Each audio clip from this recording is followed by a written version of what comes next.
Okay, hello everyone. This is Jeanette Gass from IASP, and I would like to welcome you to today's webinar, Pain Prevention After Musculoskeletal Trauma. Today's webinar is one in a series related to the 2020 Global Year for the Prevention of Pain. Before I hand it over to our speakers, I wanted to bring your attention to some information that appears on these slides. There are several ways to participate in the webinar today. After the talks, we will have a Q&A session, and you can type the questions into the Q&A area of your Zoom meeting control panel window. You can submit questions at any time that you would like. We will also be recording this webinar, and it will be available on the IASP website. You can also tweet using hashtag Global Year 2020 and follow IASP Pain on Twitter. I would now like to hand it over to our first presenter, Dr. Walton.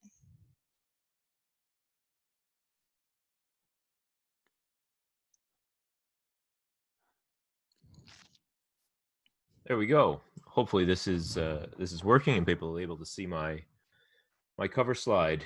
I wanted to start by thanking everyone who's joined us online, whether it be this afternoon or this morning or any part of the day, perhaps late in the evening for you, wherever you might be. We've got an opportunity to bring 4 of us together today to discuss a topic that we all have interest in, which is predicting and preventing the transition from acute to chronic pain following musculoskeletal trauma. We've got 4 of us presenting today. These are, here we go. Here's the 4 of us. I'm going to keep the introductions very, very brief because we've got information we'd like to cover. So you're hearing from myself right now in London, Ontario, Canada. I'm with Western University here in London. We've got Dr. Jim Elliott, who's joining us this morning from Sydney, in the University of Sydney. Dr. Tim Weidman from McGill University, and Dr. Jeff Bostic from the University of Alberta. I will say this, if you want to find more information on us, I'm sure you can probably look us up online. Though just a heads up, you might need to search all of Jeff's aliases in order to find his information. I have a few disclosures to present here. None of them are particularly meaningful for today's topic, with the exception of I do hold a provisional patent for a panel of blood markers that might help identify people who are at higher risk of developing chronic pain following trauma, though I'm not going to talk about that today, so it's a slightly moot point. Just also acknowledge, and I haven't listed it here, that Dr. Elliott and I are both co-authors on a recent book published by Handspring Publishers that also covers some of the information that we're presenting today. So we're going to try the 4 of us to speak for about 15 minutes each.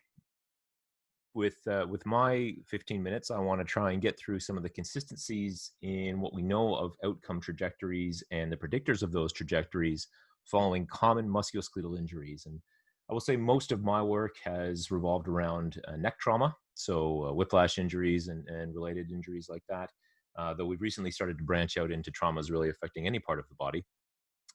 And then spend a little bit of time just talking about perhaps some new directions for prognosis and some of the potential mechanisms that might help us explain why some people seem to recover fairly well following, say, a car crash and a whiplash injury, while others have a much harder course of recovery.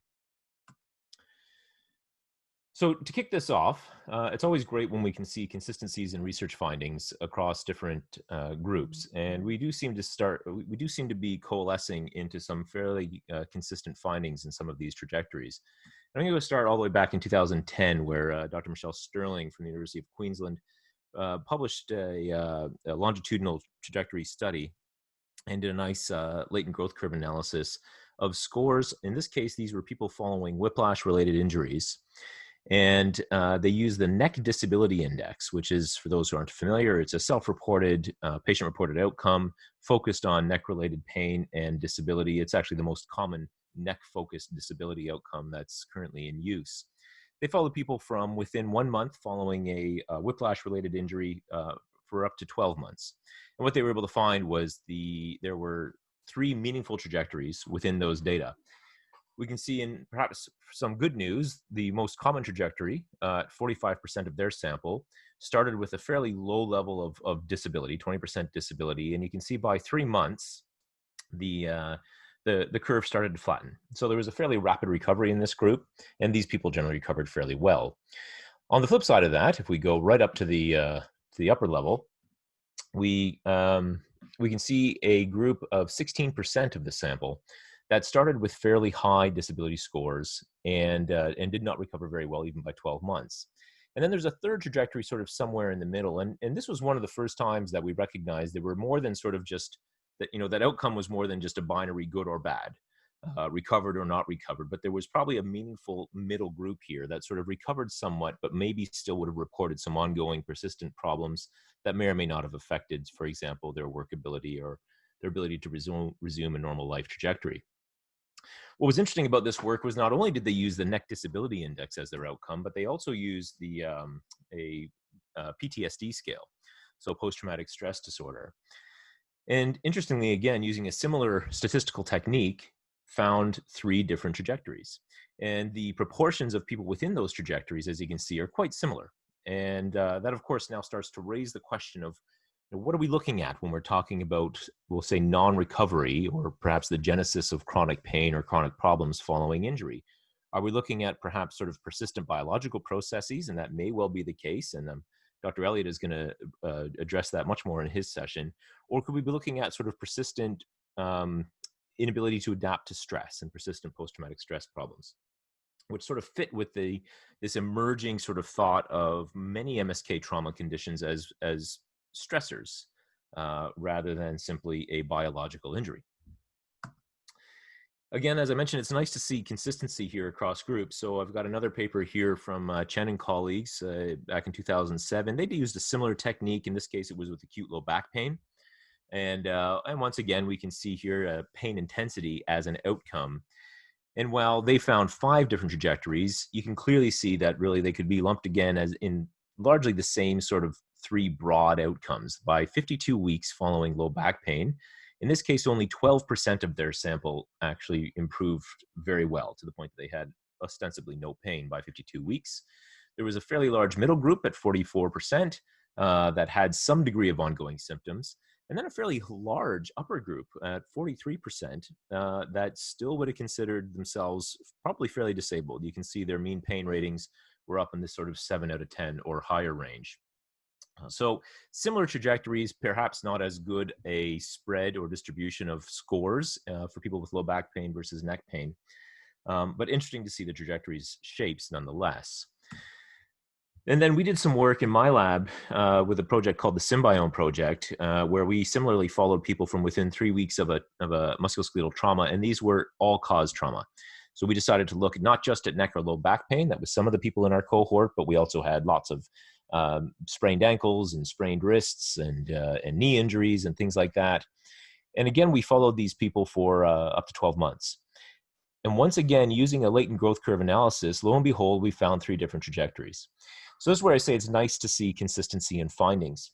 One of the most important outcomes, though, or findings in our data was that we've got our first group, which started around just over 20% disabled initially. This was using the brief pain inventory for people who are interested with that scale as our primary outcome. Again, you can see by around a month, 2 to 4 weeks, the curve already starts to sort of flatten, and certainly by 12 weeks, those people have largely recovered. That was about 35% of our sample. This is becoming fairly consistent. There's going to be a group of people who do well, regardless of, frankly, what kind of intervention they get, from what we can tell. But more interesting, perhaps, were these upper groups, because they both started very similar as far as their mean disability scores. So if we go back to the, for example, Sterling and colleagues, you could see you could pretty well separate the 3 trajectories right off the bat by virtue of how disabled they felt coming into the study. In our trajectories, that wasn't the case, because we would be unable to simply discriminate between these upper 2 trajectories by virtue of their initial disability scores. We had about 19% of our sample that started high, may have been, for example, put into a high-risk category, but by 12 weeks had in fact largely recovered. And then we had a 45% group that still reported fairly significant persistent problems. And that is almost identical to the work of Chen and colleagues at 43%. So when we talk about finding consistencies and what it is we're trying to sort of perhaps predict in people following MSK trauma, what we can largely say with some degree of confidence by now is that across conditions, and I didn't put up here if we pulled out just knee pain, just ankle pain, the trajectories look similar, though there's usually fewer people in the chronic pain groups in those samples. But across conditions and largely across outcomes, whether it was brief pain inventory, Roland-Morris scale, neck disability index, PTSD diagnostic scale, we can expect at least 3 meaningful trajectories, with perhaps a few interspersed smaller ones in there. And of those, anywhere from, I'm going to hedge my bets here a little bit, 25 to 50% of people are going to recover quickly and uneventfully. 20 to 40% of people are going to show some recovery, but that may be delayed, or they may be continuing to report some degree of persistent symptoms. And then somewhere in the range of 15 to 45% are going to show very little recovery and report significant persistent symptoms. Anyone who manages people in pain probably can appreciate the statement that it would be much better to identify and perhaps prevent the genesis of chronic pain early, rather than try and treat it after it's sort of taken hold and become quite difficult to manage. Now, we've known this for some time, and so I guess it would beg the question, are we getting better at improving outcomes following acute musculoskeletal trauma? And what I did here is I just kind of quickly went and cherry-picked a few results of systematic reviews and meta-analyses looking at intervention strategies for acute spinal, mostly neck or low back pain interventions. And it's a bit of a busy slide, but I'll just highlight sort of the primary findings.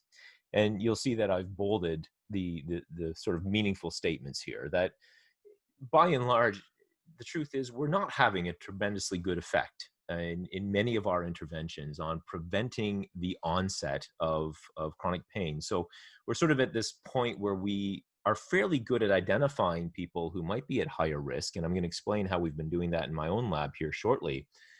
But we have yet to really figure out how best to prevent its onset, which is a bit problematic. And if we were to take a look at something like the global burden of disease studies, what we could see, for example, is if we take a look at these indicators of quality of life metrics or indicators of economic burden, so disability adjusted life years.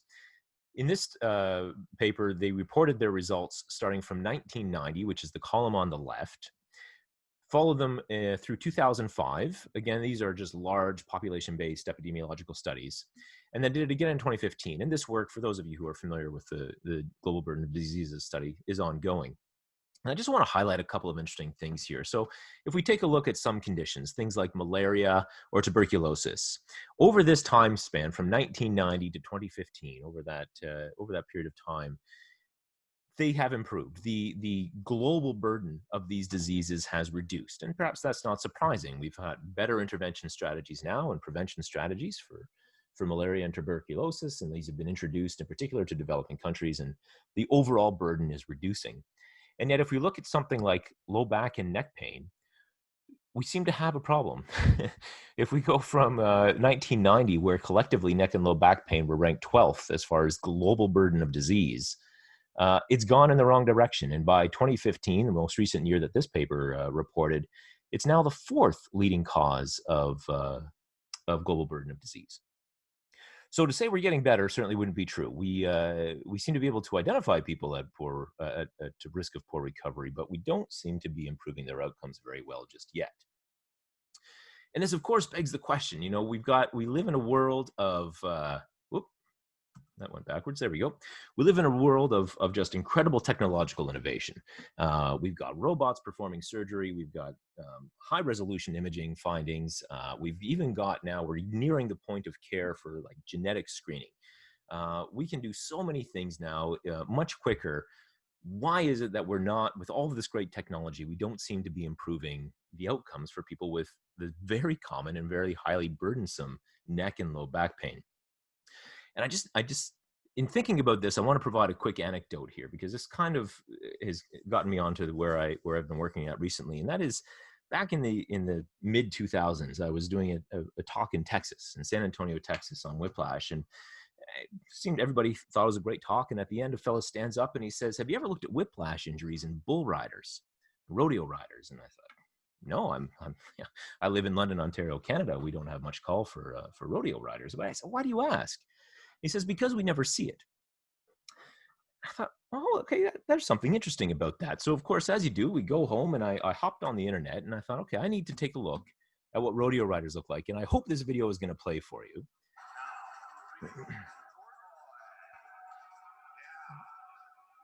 yeah, I take a look at these guys and I think, yeah, there's definitely something happening with their neck. Now, this fella seems clever enough to wear a neck pillow, but I'm not confident that would do a whole lot of good in supporting his neck in that particular case.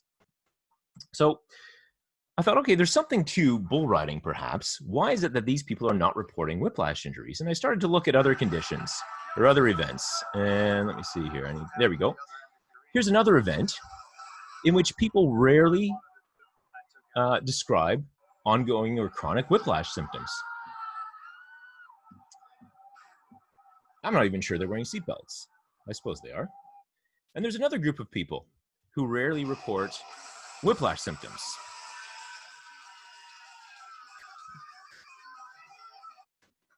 And indeed, if you want to, you can go out and you can hop on to PubMed and you can find that each of rodeo riders, demolition derby drivers, and headbangers have been studied for the incidence of whiplash. And they're all just observational studies.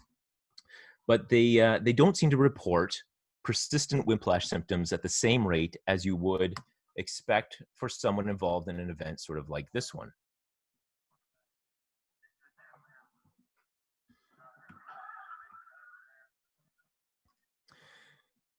So there's something different about the experience of being involved in something like a road traffic collision that might predispose someone to developing widespread or long-term pain that doesn't seem to be present in people who are selectively choosing to hop on the back of a Bronco or a Bull or get into a demolition car.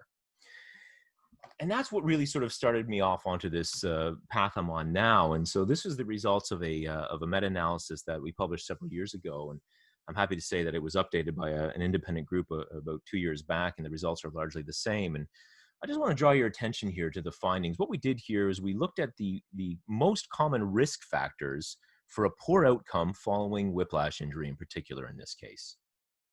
And what we saw is on the left-hand side, there is consistent evidence from decent quality studies that these things were present in those to higher levels who developed long-term or chronic pain problems.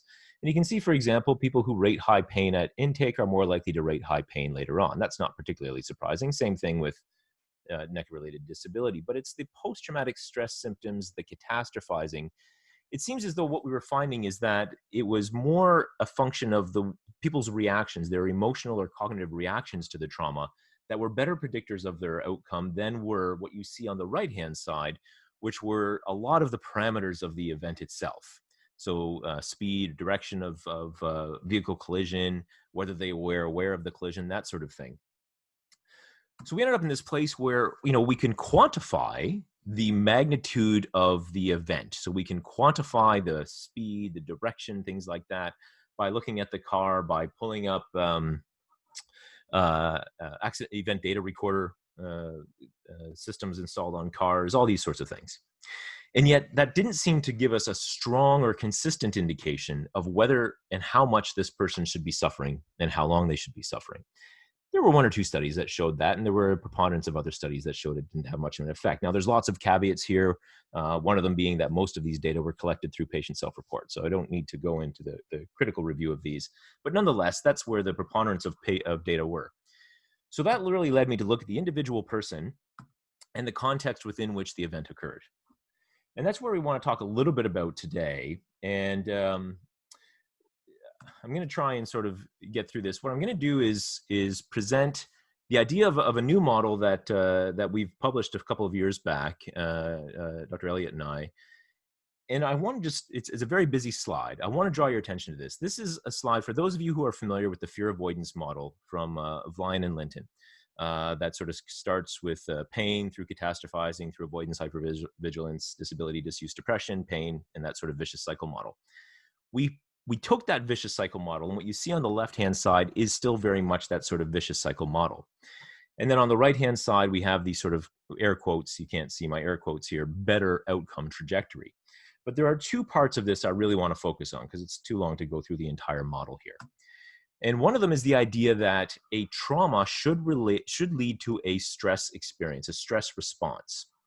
And we have very highly coordinated, well-defined stress systems in our bodies that are meant to protect us. They're meant to help our tissues heal. They're meant to fend off foreign invaders, these sorts of things. So we should experience stress following trauma, like a car crash, a work injury, a sports injury. part of this model, the model that we work on, is that in some people, that reaction, that stress reaction, for some reason is poorly regulated. It's maladaptive. It doesn't have the protective effect that it should. And that is one of the things that kicks off sort of this genesis of ongoing pain. And the other thing I want to just draw your attention to is the concept of what we actually borrowed from Dennis Turk, is diatheses, or pre-existing vulnerabilities and protective factors. That is to say, none of us encounters trauma in a vacuum. The person who was in that car that we just saw got run into from the side has a lifetime of lived experiences, has a lifetime of dealing with traumas, with marginalization, with oppression, whatever it might be. We don't know who was in that car, but none of us encounter trauma in the exact same way. And of course, this is a golden goose in the research field because we rarely, as researchers, get to see people prior to the injury. So as an example, our traumatic injuries distress scale, which is the one I was telling you we're quite good at predicting outcomes on these days, is a tool that we can give to people following their trauma and ask them these kinds of questions. How distressed is the experience that you've just gone through? And not surprisingly, I'm not going to belabor the point of how this tool works. It's actually for free, and you can, if anyone's interested in using it, you've got my lab's website at the bottom there. You can download it. You can use it for free. It's got 3 different subscales on it. And most importantly, that tool does predict these outcome trajectories. We've seen this now across multiple cohorts, so it continues to predict trajectories. And if you don't like just predicting functional interference 12 months later, we can look at pain severity, we can look at PTSD symptoms.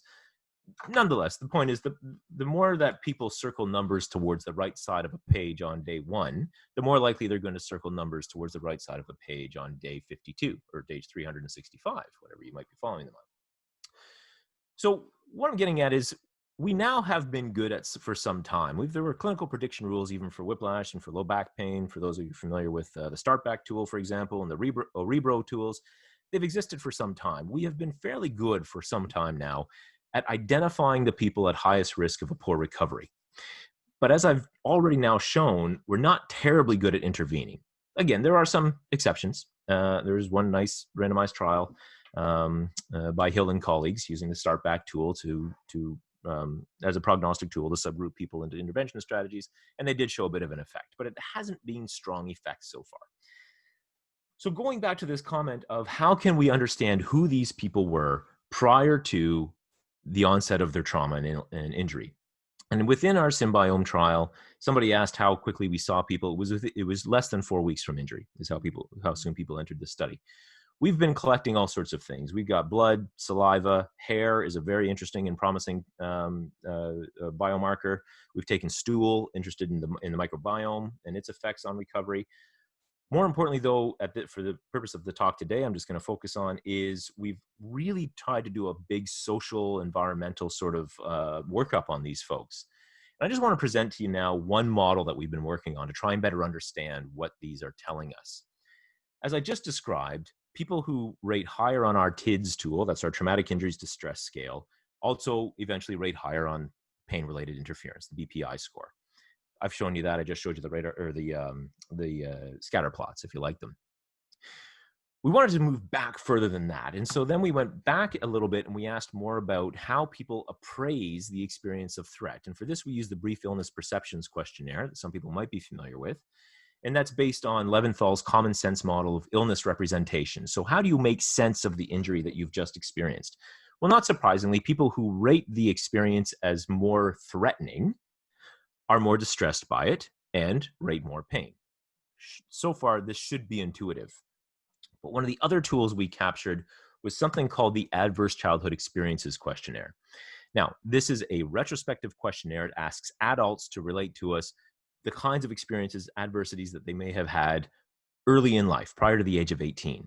And what we found is those who endorsed more early life adversities, and just to be clear, 60% of our sample endorsed at least one childhood adversity, then appraised this current threat in adulthood as more threatening, the current trauma. And you can see the rest of the model there, more distress and more pain. Interestingly, and just to throw in a little wrench into this, the childhood experiences to threat appraisal pathway was only significant in males, but not females. And this is one way we've tried to now start to get a better sense a little bit of who these people were prior to the trauma. Now, again, we're still seeing them after the trauma. And for those, if we have time to ask questions after the fact, we can talk about how we've been using hair to know people prior to their trauma, for example. But this is one way that we're trying to get a sense of what was your life like prior to this most recent trauma, and how is that influencing the way you react to this current trauma. And this is what I'm getting at, that nobody encounters trauma in a vacuum. So the emerging story here is that these are very complex processes. To say pain is complex is not in any way exciting, but keep in mind that these are traumas, these are distressors, and even the very notion of recovery. These are all, when you tease them apart, very complex things to better understand. As I've said a couple of times now, it's not hard. We're at the point where we can distinguish between the most likely to recover and most likely to not recover groups, largely using self-report tools, whether it's the TIDS tool, the catastrophizing scale. There's all sorts of tools now, the Rero, the start back. We can do that, and we've been able to do that for some time. We also are starting to get a better sense here that pre-existing factors, stress, pain, mental ill health, sex and gender-based oppression and marginalization, early life adversities, all must influence the robustness of these prediction models. And these are things that really we're just starting to now scratch the surface of. And then, and I'm going to leave it here. This is my very last slide. There are some perhaps even bigger questions here. So when I say it's not hard to identify people who are at high risk, I think there's some real potential implications here, even possibilities of harm for those people if that's not communicated well. And that's something that Dr. Bostic is going to discuss here in a little bit. So I'm not going to belabor that point. I want to stop there and turn it over to Dr. Elliott.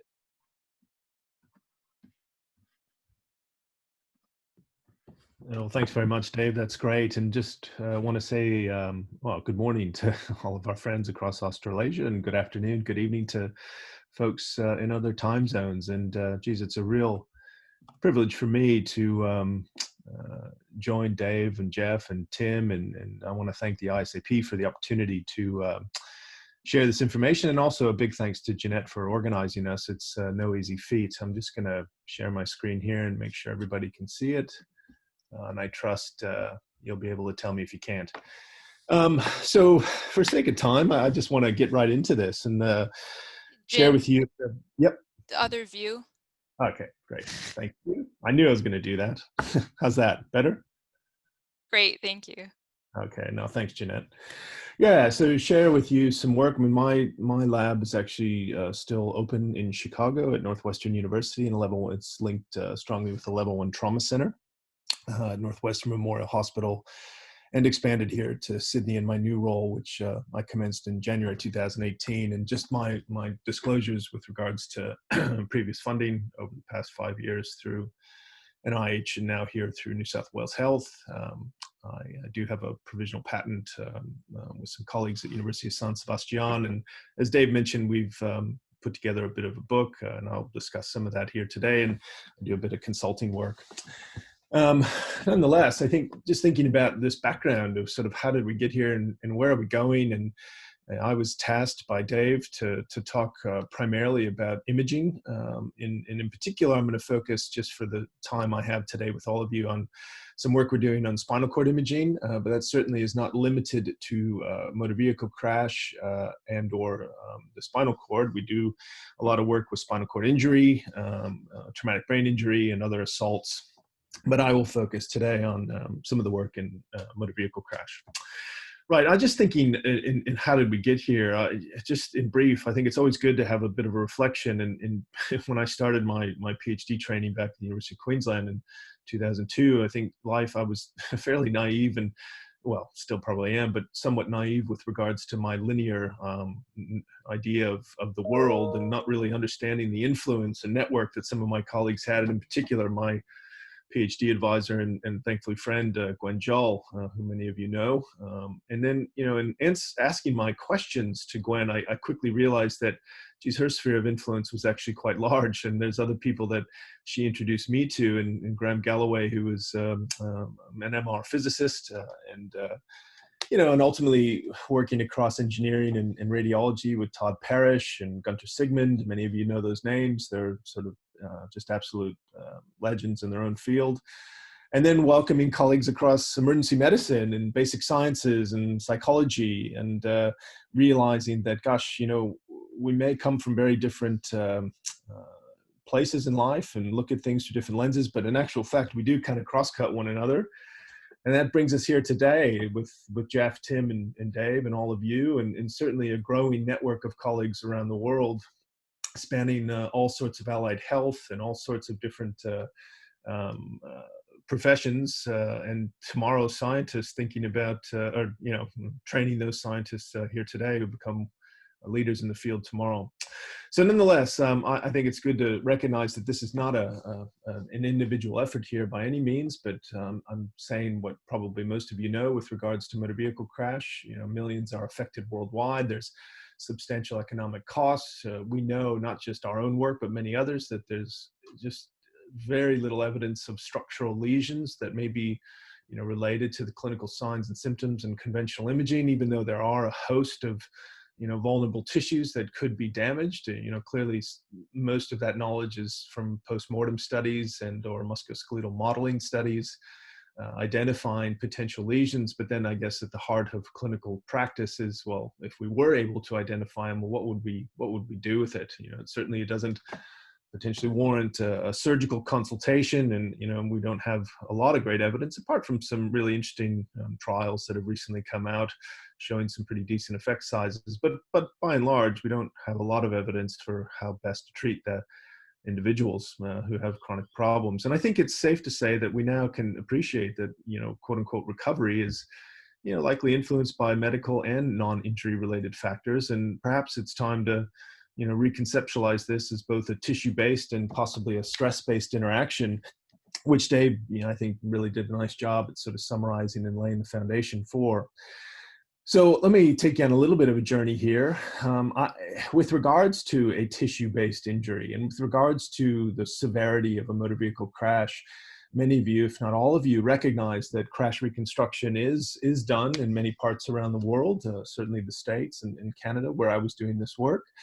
And teaming up with people like Gunter Sigmund and his team, we send an engineer out in the field after someone's enrolled in our studies. And essentially what we're looking at is, attempting to study the underlying causal factors of this, event. And oftentimes in real world, this will involve, the crash reports from the occupants of both the struck and striking vehicles. It will involve some police reports and or witness accounts.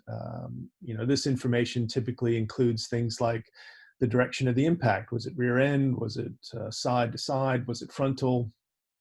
Was there a presence and type of head restraint, seatbelt use, et cetera, et cetera. But in saying that we send someone out in the field, they take photos of the damaged vehicles, from side on, from above, from below.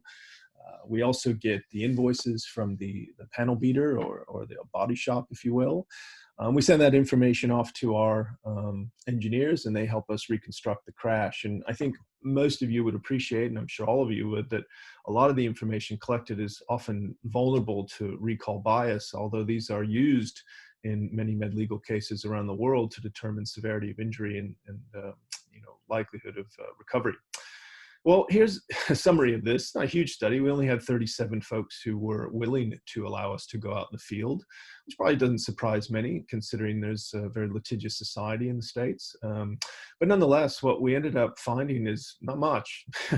Low resolution crash reconstruction was really unable to identify the group of concern based on the best estimate of the speed of the vehicle that did the hitting and the delta V of the vehicle that was hit. We looked at principal direction of force, so whether it was front, side, etc. None of this seemed to come out. What did come out actually was, a strong association between self-reported disability and abnormal higher levels of stress. We used the TIDS in that particular case. So kind of fascinating to think about that. And I think about it in the respect of, if people had a car crash or some type of injury, the day afterwards, they would probably report higher pain and disability than they did the day before.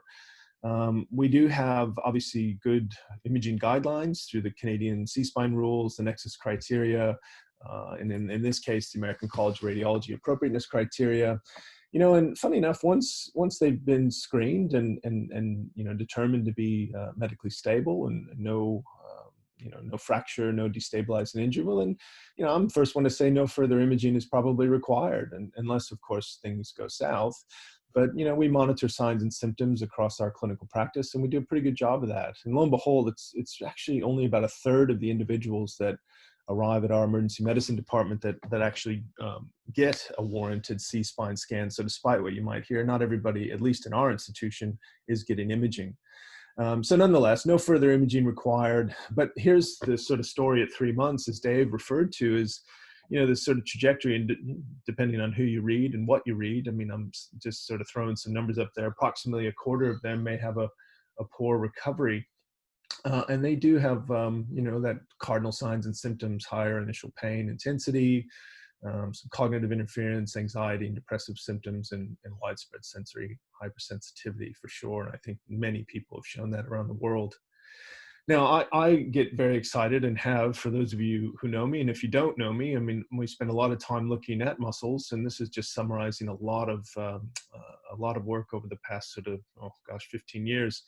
What we are finding is that there's some profound compositional changes in muscles in folks following this trauma. And I'm going to be the first one to say it's not unique to a motor vehicle crash or whiplash. We see this in rotator cuff pathology, low back pain, neuromuscular disorders such as Charcot-Marie tooth in the lower extremity, and Duchenne's muscular dystrophy. So it's not unique, but what is common is that fat is not a good contractile element. And what we're finding is that it appears kind of unique to folks who develop these persistent problems. Certainly older age can influence this, higher pain and disability reports, and signs of post-traumatic stress. But, typically in our studies, we've been waiting, wait about, 2 weeks to a month before we can make some of these determinations. So our goal here was to try and actually dial this back a little bit. Can we dial it back to as close to the emergency medicine encounter or urgent care encounter as possible? So what we ended up doing was looking at computed tomography. And again, I said only a third of our subjects in our recently completed study had a CT scan, but we took those CT scans, and I will say none of them had a fracture or signs of fracture or ligamentous insufficiency. But what we ended up doing was a Hounsfield unit analysis of their muscles. And on the top panel, this is someone who had a poor recovery at 12 months. And on the bottom panel, someone who had a spontaneous recovery within the first 3 months and maintaining it at 12. But what we ended up finding was that the muscles that live closer to the spine had a reduced attenuation. And essentially that means that they had muscle tissue that looked less like muscle and a little bit more like something else, e.g. potentially fat.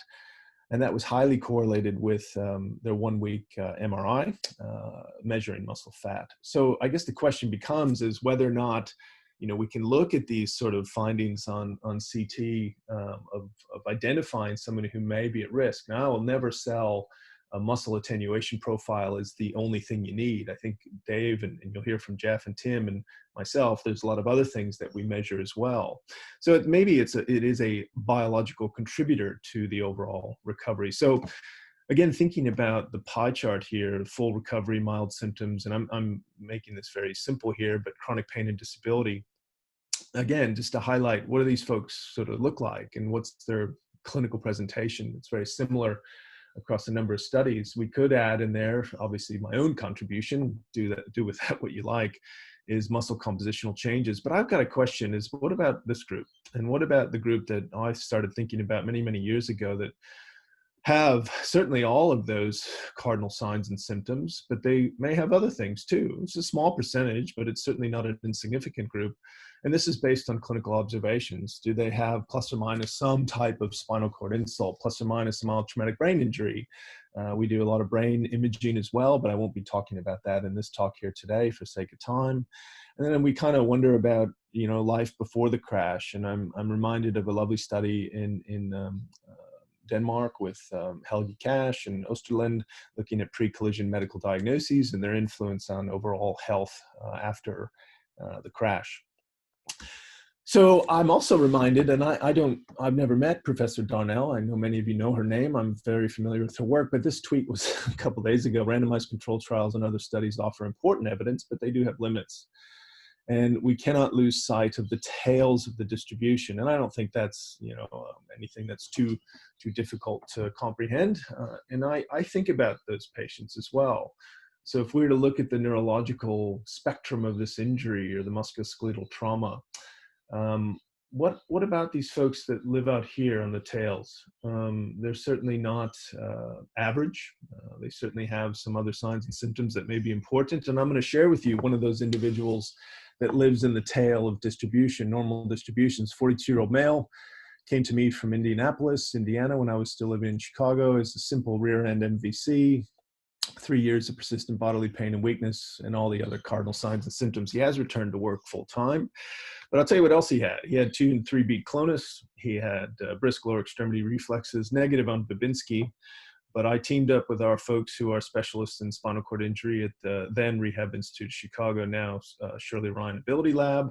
And lo and behold, there seemed to be some profound reductions in maximum volitional torque about the ankle using twitch interpolation techniques, which would suggest that there are muscles still left, but he's not able to volitionally drive these.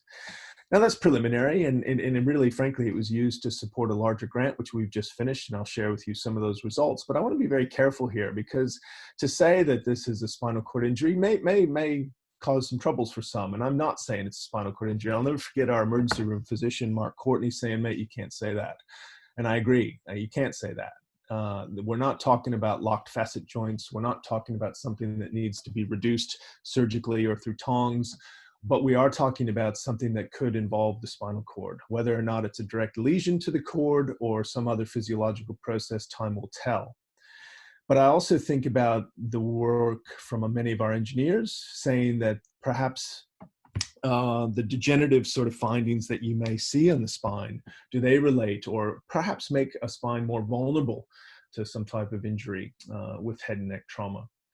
So what we ended up doing was, again, this is only, it's not a huge study, it's a third of our cohort who had a warranted cervical spine CT exam. We looked also at the muscles, but we counted the number of pathological findings. And again, this is not in isolation going to light the world on fire, but I will say that, hey, it's pretty fascinating. The majority of those individuals had baseline CT findings with 3 or more degenerative pathologies: central stenosis, foraminal stenosis, uncovertebral joint osteophytosis, etc. Whereas the recovered folks who recovered later didn't have that as many of those findings, but never in isolation. So lo and behold, those individuals also had higher self-reports of traumatic injury distress. They had more neck muscle attenuation, which possibly preceded the crash and maybe got worse over time, but it was there to begin with when they came into the study. The others didn't. And lo and behold, their numeric pain rating scales were certainly above the threshold of what would be considered higher initial pain intensity. And that maintained over time. So again, that's preliminary, and we're not going to rely on one of those in isolation. So that's where our lab sort of comes in and tries to provide some contribution to this literature with regards to brain disruption. Again, not just in whiplash. We're certainly not just only looking at those conditions. We look at others, but I won't talk about our work in the brain right now. I will focus on spinal cord white matter pathways. So with high resolution MR, we use a technique called magnetization transfer. And mag transfer on this upper panel here, the different cervical levels, allows you to get excellent contrast between gray and white matter, which you can see. Then you have another 5-minute scan of no magnetization transfer turned on, and the resultant MT map here. So this is that plus that, and you can draw your ratios. We also, and I didn't mention this earlier, but use machine learning to convolutional neural networks and the spinal cord toolbox by Julian Cohen-Adad and his group, looking at a gray matter map and a white matter map. With this, we can actually now start to measure the integrity of myelin regionally, sort of left and right, front and back of white matter. And this is one of my PhD students, Mark Hogarth, who's doing this work. He's a PhD in biomedical engineering and a medical physicist. The also fascinating thing about this, though, is that we can look at the somatotopy of the spinal cord, thanks to the work by Julian Cohen-Adad and his team in the Spinal Cord Toolbox, which is an open source platform. So we can start to map out different areas. So this paper is in review, and what we're finding is in our larger cohort, No difference in magnetization transfer ratio or an indirect measure of myelin in white matter pathways between recovered males and females, mild males and females, but we are actually seeing significant differences in the myelin integrity of white matter pathways regionally. And we are also finding changes in specific pathways. And the paper hopefully will be out very soon. Mark just presented this as an award-winning presentation. Very proud of him at our Sydney MSK meeting. Here's what's fascinating, though, if we think about Beth Darnell's tweet, Professor Darnell, you know, if we look at a recovered subject, a mild subject in our cohort, we get this very homogeneous signal contribution from our MT ratios, looking at myelin from the different tracts, spinal thalamic, gracilis fasciculus, corticospinal tract, etc. But when we look at our severe subject in here, in this case, we see a profound reduction in right spinal thalamic and cuneatus fasciculus sort of contributions. But again, this is an individual world. So it'd be very wrong for me to say spinal cord injury always involving one pathway. Based on the mechanics, I think there's spinal insults involving multiple pathways. And here's another patient from our cohort who it looks like it's primarily influencing left corticospinal tract. And there are clinical correlates with that: weakness in the lower extremity, but in the other folks who have sensory pathways, they have more of a sensory deficits. So I don't think it's too rich to say that there is some profound biological problems that are also occurring in tandem with the other factors that Dave has talked about. And I certainly recognize those and appreciate and respect those. So I'm reminded too of the recent book I'm reading by Ronnie Unjum and looking at cause health, and the patient story is a vital source of causal insight into the unique complexity of their condition. And going back to that one particular patient from Indianapolis, his words, not mine: "No one believes me. I have a lot of problems. I'm having a lot of difficulty coping with this, and I don't understand what's wrong with me." So in listening to him and leaning into a more thorough assessment, we were able to uncover that there are some profound things occurring in his spinal cord and his muscle system, but also the clinical correlates with known risk factors are certainly present. So it's thinking about this from a triangulation perspective, and I need to hand it over to Jeff and to Tim. And I think the next question we may have as a group is, how do we share this information with our patient? And we certainly, I don't have any solutions right now as far as my own individual thoughts, but I do have a lot of thoughts with regards to collaboration with some wonderful people around the world. So thank you.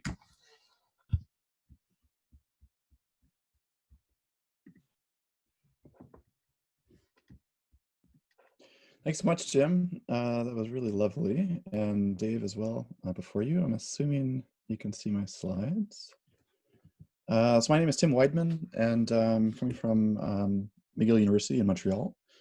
And what I want to do is I want to shift things to a little bit more of an applied clinical perspective from a rehabilitation mindset. And so really kind of focusing on the relationship between pain and physical activity in the context of broadly kind of musculoskeletal pain and trauma-related pain.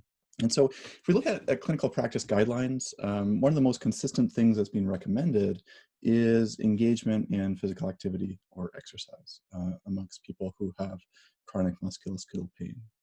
And one of the challenges with those recommendations is that you really have to do the physical activity to get those benefits. And one of the major barriers that's standing in the way of our patients to kind of get at those benefits is often pain and increasing pain. So if we're thinking about musculoskeletal pain, one of the most common forms of pain in that context is activity-related pain, pain that results from doing our functional activities of daily living. However, if you think about the traditional ways that we assess pain, typically it really doesn't focus on the activity-related component of it. So if we think about our self-report questionnaires that we've been talking about today, or if we think about evaluating kind of spontaneous pain, when we see a patient come into a clinic, typically the focus is not on that activity-related component. And so what I want to do today is just briefly kind of talk about this broad construct of sensitivity to physical activity, and talk about that in relation to assessment and a rehab context. And when I use that term, sensitivity to physical activity, it's really a term that I made up, for lack of a better word, and it's used to get at a broad construct that includes, in my mind, activity-related pain and movement-evoked pain. And if I have time at the end, I'll talk to you a little bit about why I think that's a useful term, sensitivity to physical activity, or SPA, and why I choose to use that. And if we're trying to operationalize that, just for the sake of this conversation, I'll focus on pain in relation to kind of a standardized physical activity. So we could think about evaluating somebody's pain before an activity, and then again afterwards.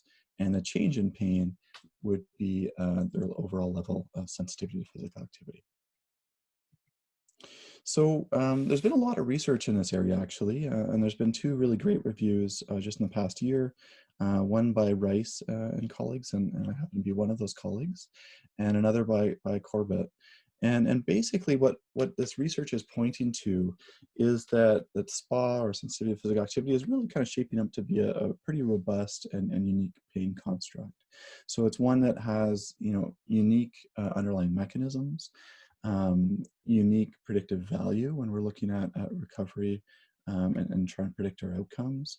And then also kind of, there's some emerging evidence to suggest that also these indicators respond to treatments differently.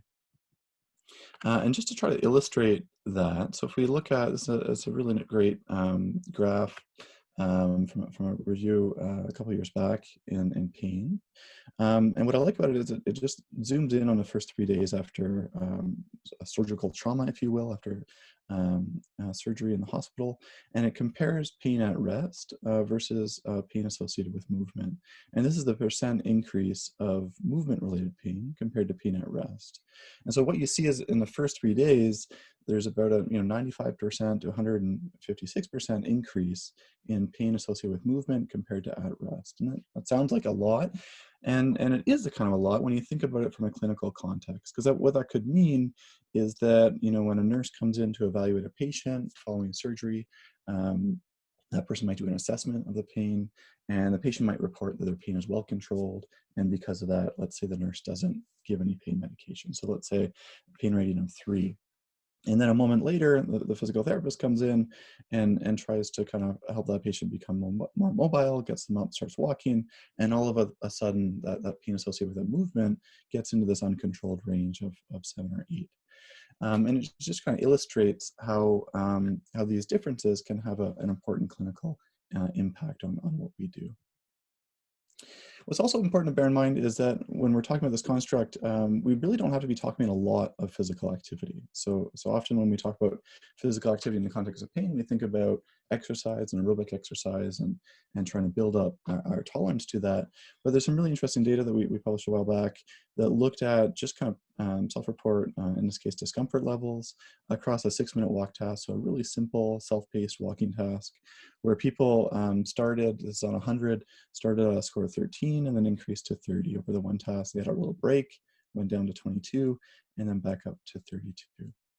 And so what we see here is actually, in terms of % change, some pretty significant increases in pain. And importantly, if we think about some of our clinical thresholds for looking at meaningful increases in pain, about 1/3 of this population of people with knee pain associated with arthritis, we're having greater than 30% increases in their SPA levels. So really not very much pain can result in sometimes kind of meaningful levels of increases in physical activity. And this is kind of a broad pattern that we see, this variance in sensitivity levels across different cohorts. So people with fibromyalgia, people with back pain, people with osteoarthritis, and people with whiplash-associated disorders. In terms of what this construct is related to and predictive value, in the research that we've done, it's mapped onto a couple different constructs. So one is low physical function, so folks that are having higher or kind of more sensitized response to physical activity. There are also folks that are doing less physical activity overall, or would kind of have lower performance on a functional task, like a 6-minute walk task that we talked about. They'd also be likely to have high kind of threat value associated with pain. So that's higher levels on levels of pain catastrophizing or levels of pain-related fear. And they also might have higher levels of kind of neurophysiological sensitivity. So those would be things like temporal summation of pain or pressure pain threshold. So all of these things have been associated with SPA. But what's interesting is if we throw that into an analysis and we control for all of these kind of known predictors, we still have kind of unique predictive value coming out in relation to SPA and a disability outcome. So it's important to highlight this as a cross-sectional work, but it's interesting to look at, after controlling for some of these known predictors, that there's still something that's coming out there that's unique related to this activity-related pain that people are having. So what is the potential kind of clinical value of this construct? So there's another little analysis that we did that kind of looked at two different ways that you could interpret the same almost kind of functional task. So imagine, again, somebody's doing a really simple functional task, like a 6-minute walk task. Most of us who have a physical therapy or rehab background would have been trained to focus on a primary outcome of performance on that task from in relation to how far somebody walks on it. And that's the typical outcome that we would be focusing on. But here what we did is we measured that, but we also looked at change in pain levels, so SPA levels. And then we looked at an outcome of disability again. And what was interesting here is that it was really the SPA levels that were the unique predictor. And when we added both of them into the same model, the performance on that physical task just kind of fell away a little bit. And so I think what's interesting about this is it kind of highlights that at the very least we could be having a bit of a broader picture of our patients in terms of where they're at and maybe some of the treatment considerations that we would want to take into account. And so specifically just to illustrate that, it's not hard to imagine one patient that might be kind of simultaneously deconditioned, so having lower fitness levels, and also having kind of elevated SPA levels. Not hard to imagine because these things are correlated. And so imagine this patient has both of those things. And then we have our rehab professional here who asks a patient to do a 6-minute walk test and discovers that they have a low functional performance on that test. They didn't walk very far on it. The assumption based on our training would be that that patient's deconditioned, and by extension, the normal conclusion would be to kind of encourage this patient to exercise. But what's important here is that when they're encouraging them to exercise, they might be kind of overlooking this sensitivity component.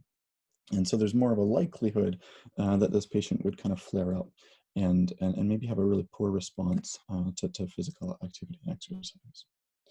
And I think what we're kind of pointing at here, being mapping these measures onto kind of different paradigms for approaching a rehabilitation context. So mainly when we're thinking about a rehab traditional training, most of us have been trained to really focus on exercise prescription from a deconditioning perspective. So really kind of looking at fitness levels on their own and choosing to dose out physical activity based on that. But then if we kind of take time to think about some of the sensitized response, it might open us up to thinking about alternate ways of approaching exercise prescription that might be a bit more comprehensive in that they take into account this pain sensitivity. So just before I kind of wrap up, I want to just focus on a couple different ways that we could maybe adapt a rehab approach to patients with elevated levels of SPA. So the first one is just kind of a low-hanging fruit, thinking about usual care and thinking about how levels of SPA might influence some of the treatment decisions we make.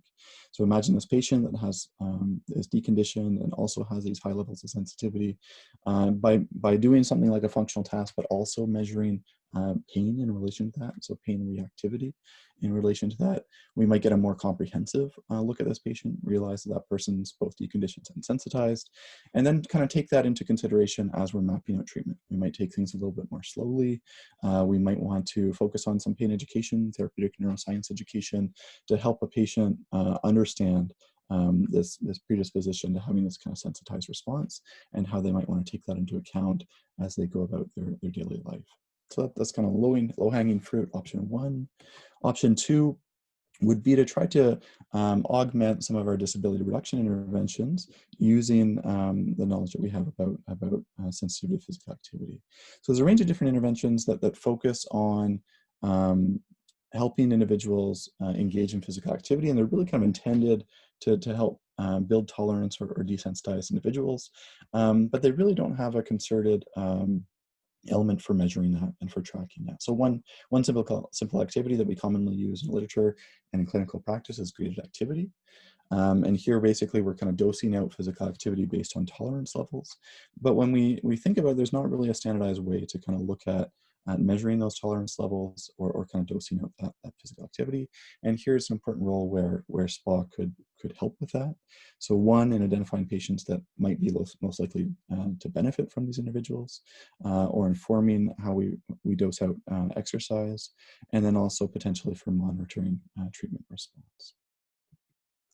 And third, the third option is kind of just to strategically combine pain reduction strategies with activity-based interventions. And surprisingly, there's really not a ton of work looking at this, but this might be a population that might particularly benefit from this research and potentially clinical approaches as well. And so there's different research to suggest that certain drugs, certain pharmacological therapy, or modalities like TENS have a differential kind of beneficial effect on SPA. So specifically, there's some TENS research looking at how TENS has a unique positive effect on pain with movement compared to pain at rest. And yet, typically the way that we use that intervention is we have a patient who's sedentary and kind of give them that intervention, not while they're active, but rather when they're quite passive. And so the idea here is to strategically combine those interventions to help facilitate activity engagement, specifically for patients that have elevated levels of sensitized response to physical activity. So a couple of different kind of clinical considerations for you to consider.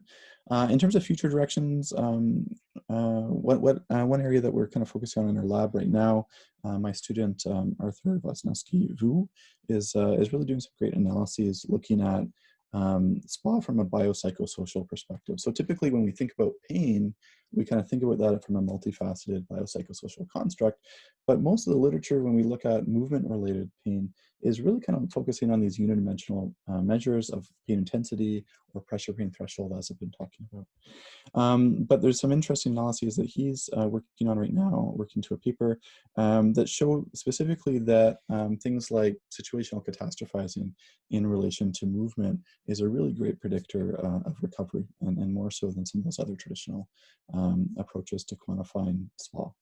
And so this is part of why I like this labeling this construct as a broad kind of sensitivity to physical activity, because it gives us space to kind of look at things that aren't just pain intensity ratings, but also can kind of take into a broad account of thoughts and feelings or physiology, and then in addition to pain ratings. Another area that I think is kind of forthcoming is looking at how some of the psychologically informed interventions can be combined with specific movement strategies. So often when we talk about disability reduction interventions, we focus on things like avoidance or not, but there's not as much focusing on the quality of movement that people are doing. And I think there's been some really exciting research coming out of the Peter Sullivan Laboratory, looking at cognitive functional therapy, which I think kind of aims to combine these different things. And I think it's a really unique approach, often to kind of get at, broadly speaking, from a biopsychosocial perspective, these sensitized responses to physical activity. So using things like deep breathing during movement, trying to encourage kind of small and progressive movements, while also kind of taking in both the psychology and also the sensory aspects of pain management. So that's all. I'm going to leave it out there. And what I'm going to do is I'm going to stop sharing my screen, and I will turn things over to Dr. Bostic.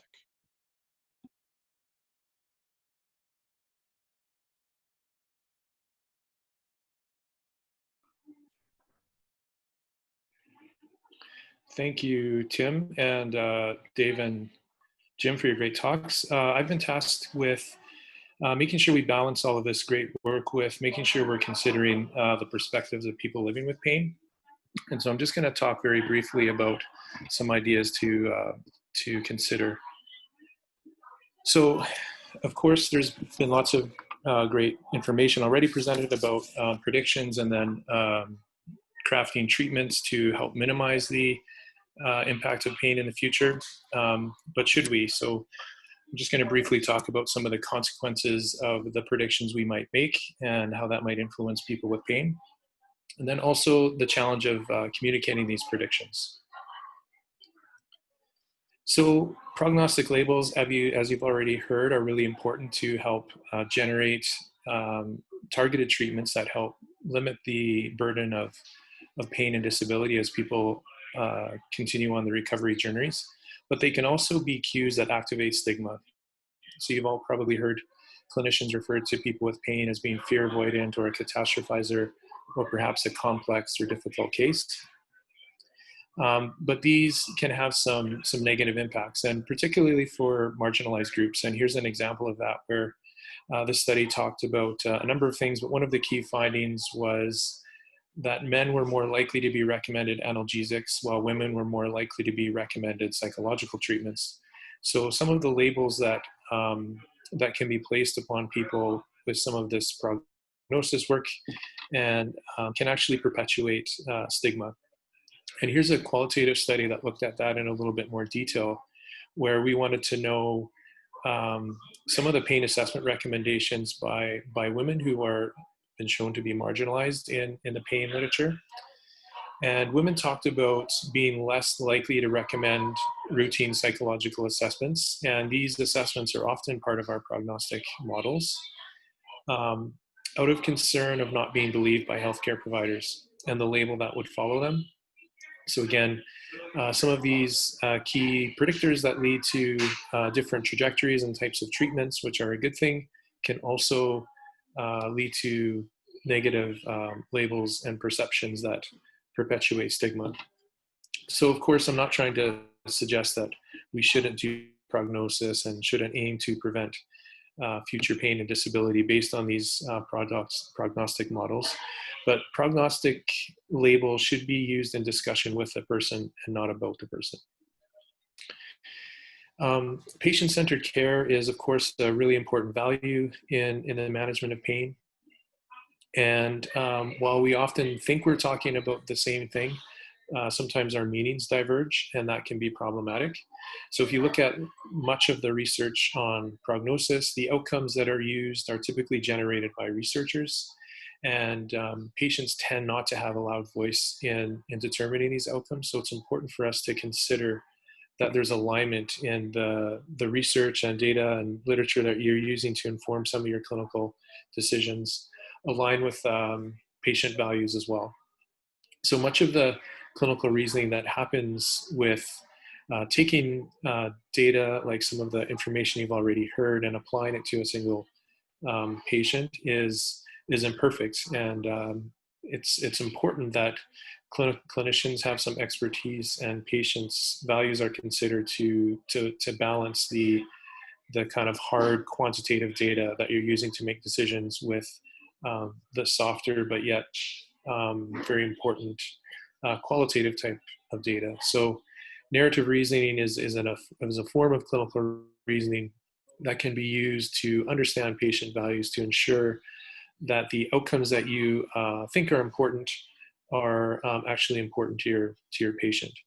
So an example of that is we often have, prediction models and associated interventions to improve return to work outcomes, but not all patients necessarily want to return to work. So you want to make sure that there's alignment.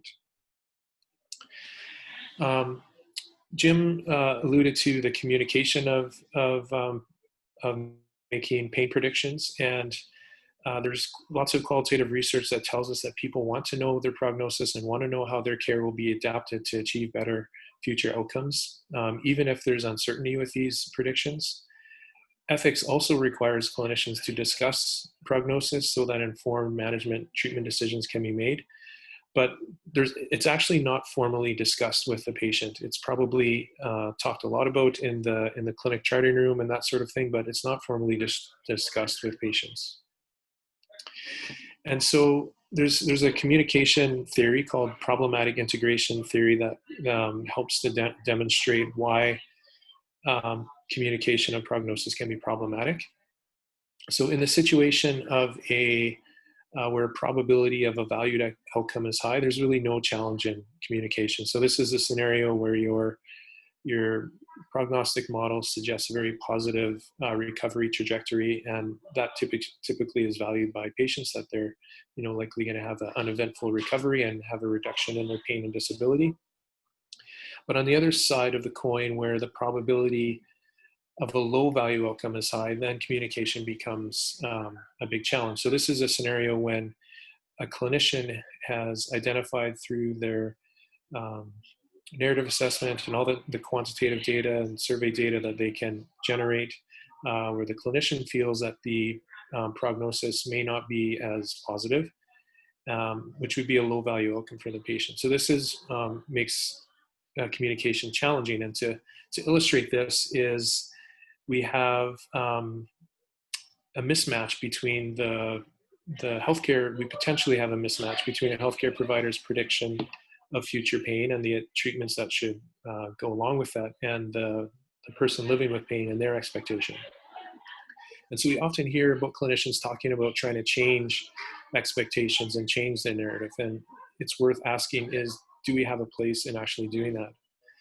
So here's a study that we did looking at expectations and particularly when there's a mismatch between expectations judged as being realistic or not. So you'll hear clinicians suggest that patients' expectations should be changed, especially in the context of a poor prognosis. So basically what we did is we had longitudinal data with expectations data that had people predict their outcome in 6 months. And so we're able to look at what the actual outcome was. And so we formed a group of patients that had realistic expectations, and another group that had optimistic expectations. So they thought their pain and disability would be reduced more than actually occurred. And then we had a pessimistic group. And so we just compared the outcomes between those groups. So basically what happened was the people who had optimistic recovery expectations had lower levels of pain and disability and psychological distress compared to even the folks that had realistic expectations. So it's important that a clinician not necessarily pigeonhole a person into a particular trajectory based on their assessment of their prognosis or their recovery trajectory, because we don't necessarily want to stifle hope and optimism. There's value in maintaining that optimism and hope, even in the face of a complex or likely poor recovery trajectory. So these predictions need to be monitored and adjusted as people's expectations change, as the treatment response changes over time. So just to quickly summarize here, prognostic labels can unintentionally perpetuate stigma. So it's important that when talking about prognosis and predictions of pain with people living with pain, is that they be about the person and about their treatment and avoid them being labeled. Clinicians should not assume that all outcomes used in prognostic research are valued by people with pain. So it's important that patient values are discussed. And then finally, we want to make sure that predictions that do not align between clinician and patient, that they be navigated collaboratively so that people aren't pigeonholed into a specific trajectory of care. So thank you everyone for hanging in a little bit later. And I'm not sure, Jeanette, if we'll take questions live here or if we're gonna do that offline. So I'm going to pass it over to you, Jeanette. Hi, yeah, thanks everyone for joining us today. We can take a few questions live if our panelists are willing to stay on the webinar, and then anything that we don't get to, we could follow up with you by email or with a Q&A transcript. So one of the questions that we still haven't answered is discussing whether massage therapy is utilized, whether massage in general or specifically neuromuscular massage. The question asker says he saw mobilization and manipulation on one of the charts earlier, but nothing else mentioned. Or what are the panelists' thoughts on massage therapy? I think that was relating to one of my slides. It's Dave, and I'll refrain from opining on massage therapy simply because I'm not a massage therapist, so that's it's not my area. Although I will say, if nothing works for everyone, but everything will work for someone. So if it's what the patient benefits from, then it's the right intervention. That mobilization and manipulation, those reviews do normally include massage as well. I'm not going to try and remember off the top of my head what the results were. I think it's safe to say that on balance, the magnitude of effect of really many of these interventions, that was kind of the point I was getting at, isn't large. And there's all sorts of potential reasons for why that may be. It might be that the outcomes that are being used are not ideally suited to the patients. And of course, if you want to try and find evidence one way or the other, either in support of or against, you're going to find it if you go out and look. So I think there's a much broader question to be had here. I think Jim brought this up in citing Beth Darnall's commentary on randomized trials and just sort of what they can and can't tell us. But I think while I'm on, I might as well acknowledge too that Dr. Rob Smeets has been offering some good, nice guidance behind the scenes that not everyone has seen. And I just did want to acknowledge that there has been some more recent work showing that there is potentially some benefit, and that actually fits very well with the story that we're trying to tell here when targeted interventions are applied to the right person at the right time. And so, again, he and Michelle Sterling were on a paper that was published, I want to say last year, if memory serves, and it was a stress inoculation approach that was delivered by sort of psychologically informed physiotherapists, specifically targeted at more the high-risk patients in that study. And when doing so, when sort of using this prognostic subgrouping, there were significant effects of the intervention. So it seems we're moving in the right direction. That slide was really sort of a very, very, very broad-based, very superficial summary of some existing knowledge synthesis products, but there is certainly some exciting work coming down the pike, and so just wanted to acknowledge that. Okay, great. So maybe one more question, since we are already over the time. Let me just scroll down here since I know there are several. So one of the questions here is, to what extent does traumatic memory or implication of the limbic system play a role in pain chronicity? Someone want to take that one? I'll try, though I'm speaking slightly outside of my comfort zone here, but I am reminded, and I have to look for it, of a paper that I read years ago, and it referred to prior traumas as kindling for the sort of broader fire, if you will, of more recent traumas. And certainly the limbic system, the idea of kind of reverberating circuits was implied in there. And that's probably about as far as I really should opine, because I'm not an expert on cortical processes. But it presumably does make sense. Jim, do you want to? Oh, sorry, I thought you were done there. I was going to sneak in. Yeah, go ahead. But feel free. Anyway, it is a great question, and just for the sake of time as well, I think I might encourage folks, if you haven't already, maybe look at some of the work done by Robin Nusslock and Greg Miller at Northwestern. And they are doing some just really brilliant work on a neuroimmune network hypothesis, and shows some pretty profound changes in the emotional regulatory network and the central executive network in people who come from sort of an adverse childhood, but also folks who have diagnosable psychopathologies. So there's some really great work coming around that line, and looking at network modularity in the brain as well. So have a look at Robin Nusslock and Greg Miller is an example of some really solid work in that area. Okay, so if there's a few more questions here, but I think we'll have to cut this off since we are over time. But I will like to remind everyone that the recording will be available online after this has concluded. Give us some time. It might not be available immediately. You'll receive a link to the recording. And then if you have any other questions for the panelists, you can email me directly and I can follow up with them. or you can, and to request a certificate of attendance, you can email globalyear@iasp-pain.org. I did put that in the chat for everyone earlier. If you ever, thank you all for joining us today, and thank you to our panelists for giving these excellent talks. I look forward to our next webinar, which is at the beginning of September. I hope you can join us then. Thank you so much. Thanks, everyone.